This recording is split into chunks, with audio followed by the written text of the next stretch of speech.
Bonjour, je m'appelle Yann Abraham et je fais partie de Deep Life. Et Deep Life, en fait, c'est bâti, et mon implication avec Deep Life, c'est bâti sur une expérience commune. Je pense à beaucoup de gens. Le fait que j'ai plusieurs personnes dans ma famille qui souffrent d'une maladie qui est traitable, mais qui n'est pas guérissable. Je pense à le cancer, l'arthrite rhumatoïde, la maladie d'Alzheimer.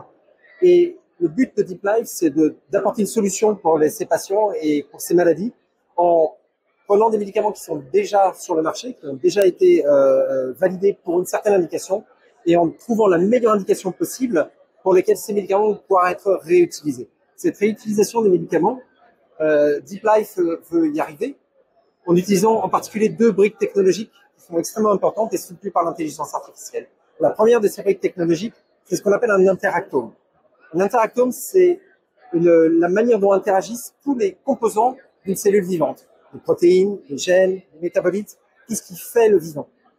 Cette brique technologique-là, elle est extrêmement importante, et la caractéristique de Deep Life, c'est que nous avons un réseau, un interactome, qui est à la fois direct, qui ne contient que des interactions directes entre ces éléments, et dirigé. C'est-à-dire qu'il y a une causalité explicite plutôt, dans le réseau. La deuxième brique technologique que Deep Life apporte, c'est notre expertise dans le domaine de l'analyse cellulaire. Il existe énormément de datasets, de jeux de données qui contiennent des données single cell. Et ces jeux de données, en général, sont publiés séparément les uns des autres, ne sont pas harmonisés, les annotations ne sont pas communes.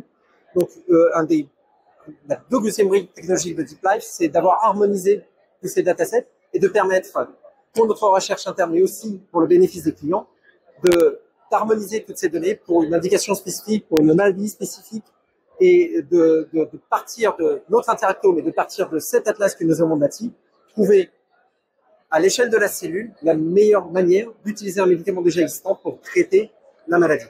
Voilà donc en quelques mots la mission et l'apport technologique et innovatif de Deep Life. Et si vous êtes intéressé, n'hésitez pas à nous contacter. Voilà, merci pour votre attention.